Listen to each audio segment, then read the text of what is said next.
What's going on, everybody? Victor here with a brand new video, and I've got to talk about what happened in UFC 261. And UFC 261 ended up being a complete success. The ViStar Memorial Arena in Jacksonville, Florida was filled. All 15,000 came very, very strong. All 15,000 fans were in attendance. You had Tom Brady there. You had all these UFC alumni there. You had the likes of Nick Diaz in the building. UFC 261 was a success, and I pray to the Lord Almighty that the UFC starts to have UFC fight nights with live attendance crowds in the very, very near future, because it looks like for now on with these next couple of pay-per-views that they're going to be having here in the US and also abroad outside of the US, they're going to be having it with full attendance crowd. The next UFC pay-per-view event is going to be UFC 262, which is going down in the Toyota Center in Houston, Texas. It's going to be 17,000 strong, so 2,000 plus more fans are going to be in attendance from the 15,000 over in Jacksonville. It's going to be a great event. But like I said, UFC 261, the fights are great. Jimmy Crute versus Anthony Smith. I had Jimmy Crute winning that fight. That fight was going to look like it was going to be a barn burner. Jimmy Crute was hitting Anthony Smith with leg kicks. Anthony Smith kept on hitting Jimmy Crute with a nice jab. That jab kept on popping.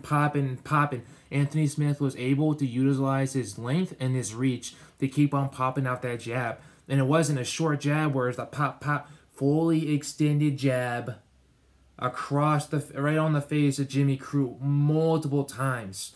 And a lot of guys that like to throw jabs out there, they just like to throw it pop, nice and short, but Anthony Smith was able to use his length. And then he started throwing in some leg kicks as well. And it wasn't calf kicks. He hit him with a knee kick to the side of his knee that buckled the knee of Jimmy Crute and ended up tearing one of the ligaments inside of Jimmy Crute's knees. He wasn't able to bear any weight on that knee whatsoever. Every single time he did, he collapsed, so the doctor had to stop the fight. And like I said, both these guys, Jimmy Crute was bloodied up. Anthony Smith looked like he was about to get a little bit bloodied up as well, and the fight was looking like it was going to live up to the hype, but sadly it was stopped in the at the end of the first round.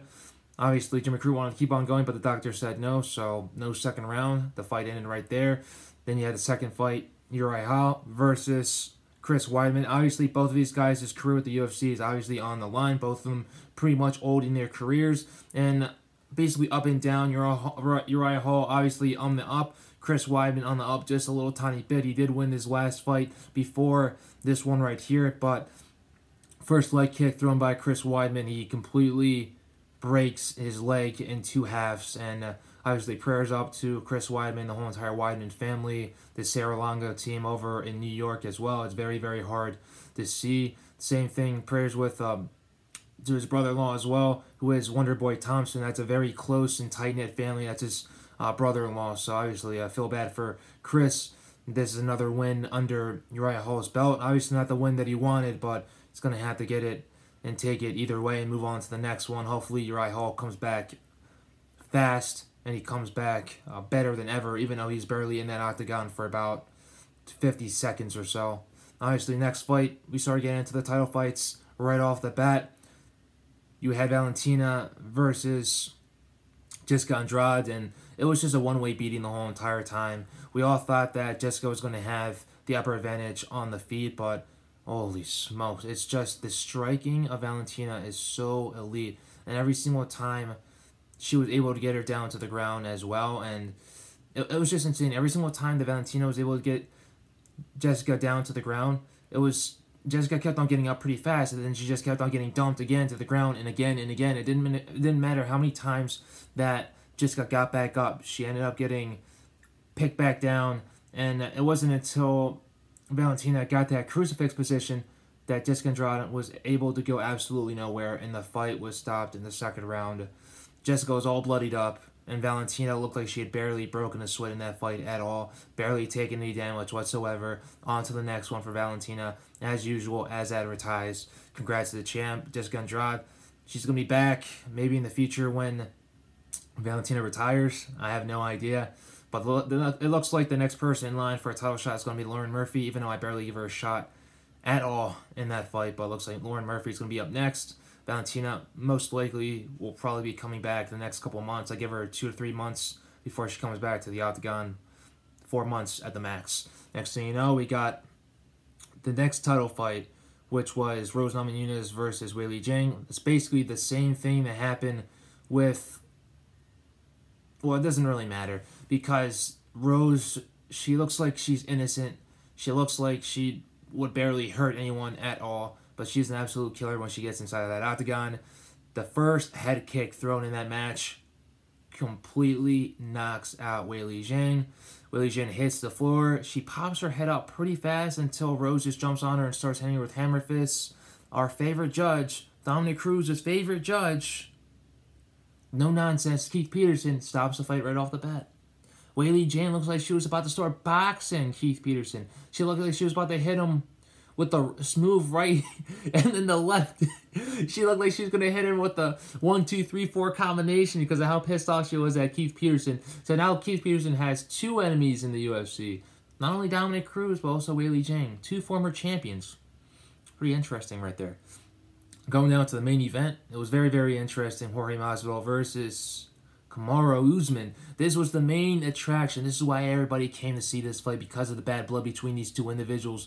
Jorge Masvidal took the first fight on 6 days notice. That was his biggest excuse of why he lost that first fight in Abu Dhabi so one-sidedly. But he came back this time with the full crowd, full attendance, fans, in Jorge Masvidal's home state, his homeland of Florida, where all the Cubans, the majority of the Cubans in the United States reside. His people were there. His family were there. The people that he loved the most were there.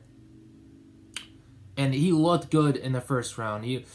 Obviously, Uzman was committing to some mistakes because he was overcommitting with the striking, which caused him to basically go a little bit overbalanced on his feet. But he was able to recover. He was able to get Jorge Masvidal down. Jorge was able to get a lot of damage done on his back, especially with the elbows and with the punches as well, which basically caused Uzman to kind of adjust his game plan a little bit with the takedowns. He let Mouseville back up, and the fight ended right there and then on the feet. Next thing you know, the second round, Uzman just hits him with a very hard right hand, and it was the right cross. Mouseville was done on the feet. I believe he was already out cold on his feet when he got on the ground. That's where Uzman just popped on him, just like Rose on Willy with the hammer fist, and the fight right there. And that's all she wrote for UFC 261, guys. It was a very, very successful event. The early prelims were good. The prelims were good.